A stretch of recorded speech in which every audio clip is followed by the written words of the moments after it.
Halo, Assalamualaikum warahmatullahi wabarakatuh. Selamat datang kembali di servis HP Elektro.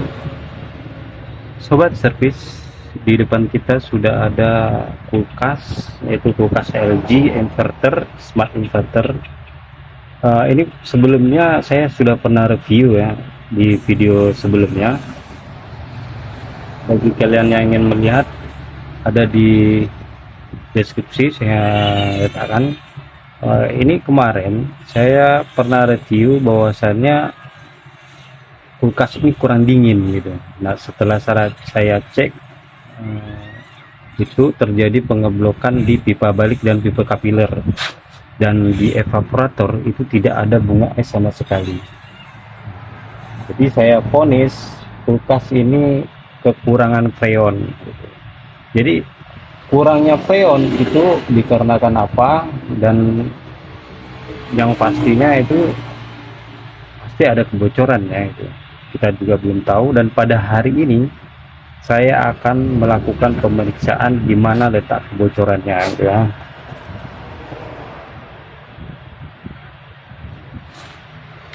Dan setelah saya periksa lagi, ini pada papan PCB nya modulnya itu tidak apa-apa dan normal-normal saja gitu ya. Dan saya yakin sekali ini kulkas ini terjadi kekurangan freon. Nah, setelah saya periksa, dan ini saya sudah melakukan pemotongan pipa di pipa kapiler dan pipa inputnya. Ini saya sudah potong tuh, dipotong, dan ternyata memang tidak ada freon sama sekali, hanya sedikit yang keluar dari pipa ini ya. Ini saya sudah potong, tidak ada freon sama sekali. Ini menandakan bahwasannya memang ada kebocoran, karena memang tidak ada freon sama sekali ya, sudah habis. Nah, untuk kalian harus berhati-hati karena kulkas ini menggunakan freon R600A. Dia mengandung isobutana siklopentana ya, jadi sangat mudah terbakar gitu. Sangat berhati-hati, saya tekankan kembali, sangat berhati-hati. Jika yang bukan ahli, sebaiknya serahkan kepada yang ahlinya ya. Baik, untuk kali ini bagaimana cara untuk kita melakukan pengecekan selanjutnya agar kita bisa menentukan di mana bocornya. Nah, caranya tetap simak terus di video ini, jangan lupa subscribe dan like and comment. Sobat servis, caranya agar kita bisa menentukan bocornya di mana pada kulkas. Ini berlaku untuk semua kulkas ya. Kita harus mengecekkan terhadap dua jalur, yaitu jalur pertama di pipa kondensor melalui pipa tekan, kemudian di pipa balik untuk kita mengecek di evaporator. Nah, dengan bagaimana caranya, yaitu dengan kita memberi pentil di pipa tekan dan pipa balik. Setelah itu nanti kita lakukan pengisian angin dan kita dapat menentukan kebocorannya terdapat di mana. Baik, saya pasang dulu ya.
Oke, sahabat servis, ini saya sudah melakukan pemasangan pentil dan ini saya menggunakan borak serbuk. Karena apa? Ini aluminium dengan kuningan ya. Ya, kemudian jalur kapiler kita tutup. Ini artinya kita bagi dua, kondensor satu jalur, ini jalur kondensor, kemudian ini jalur evaporator. Nanti kita isi, dan ini kita isi lalu kita diamkan beberapa saat. Yang mana terjadi kekurangan nanti di jalur mana yang ada kekurangan dari pengisian yang telah kita tentukan, maka disitulah letak kebocorannya. Mari kita lakukan.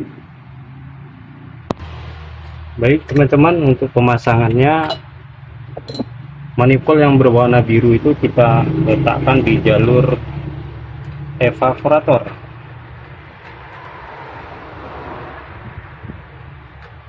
Ini ya. Kemudian yang manifold berwarna merah itu kita letakkan di jalur kondensor.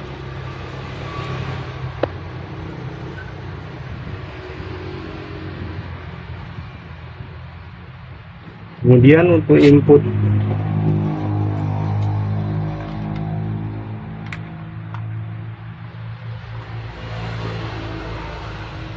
untuk yang di tengah itu kita letakkan di kompresor ya.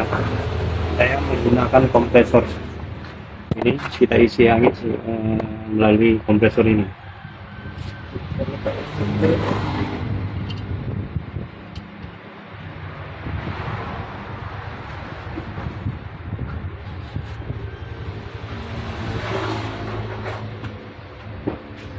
Kemudian kita kasih sumber.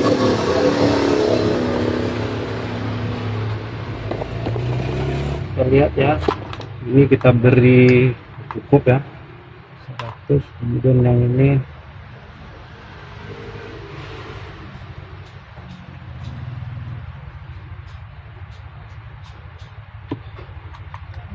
kita kasih sekitar 300.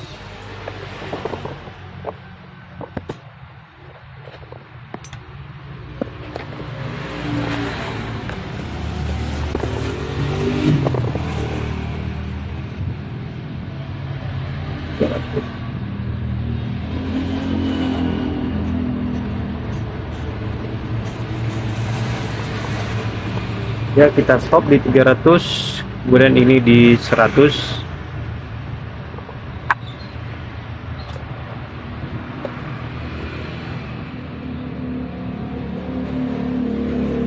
Baik, ini kita biarkan, kita diamkan selama lebih kurang 30 menit. Setelah itu nanti baru kita bisa lihat di mana bocorannya, apakah ini yang kurang dan ini yang kurang. Jika ini yang kurang maka evaporator ada kebocoran, kemudian jika ini yang kurang maka kondensor ada kebocoran. Jadi sangat mudah untuk menentukan di mana letak kebocorannya. Oke, kita tunggu, kita menunggu selama lebih kurang 1 jam dan kita kembali lagi. Kita melihat apakah ada perubahan ya. Ini manifold yang tadi ya, kita isi 300. Pada manifold biru itu pada jalur evaporator dan tidak ada terjadi pengurangan sama sekali ya. Artinya evaporator tidak bocor. Kemudian di manifold warna merah itu tadi ini adalah jalurnya kondensor dan kita isi sebanyak 300 PSI. Kemudian juga tidak ada pengurangan sama sekali ya. Artinya juga tidak ada kebocoran di sini. Evaporator dan kondensor aman. Lalu yang jadi pertanyaan, kenapa freon kok bisa berkurang bahkan sampai habis gitu ya? Ini adalah penyakit langka ya, penyakit langka. Kenapa saya bilang penyakit langka? Dulu saya juga pernah mendapati showcase tidak dingin, kemudian setelah saya cek itu memang tidak ada freonnya, dan saya analisa kebocoran itu tidak ada kebocoran sama sekali. Dan akhirnya saya isi kembali freonnya, bekasnya kembali normal. Dan kejadian itu terulang lagi ya. Penyakit langka yang saya bilang terjadi di smart inverter LG ini. Ya, freonnya habis, berkurang, habis. Dan setelah dianalisa kebocoran itu tidak ada kebocoran sama sekali. Oke, untuk itu kita sambung kembali, kita lakukan vakum, kemudian kita isi kembali. Baik, ikuti terus.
Oke, sahabat servis semuanya, ini saya sudah melakukan penyambungan pipa-pipa seperti semula. Saya juga udah pasang ventil dan filter sudah kita ganti ya. Filter sudah kita ganti dengan yang baru, kemudian kita pasang untuk pemakuman. Nah, untuk pipa Bali saya belum pasang. Nah, ini saya tutup, kemudian ini untuk kita melakukan flushing dulu kan. Flushing beberapa saat, kemudian baru kita vakum. Ikuti terus ya.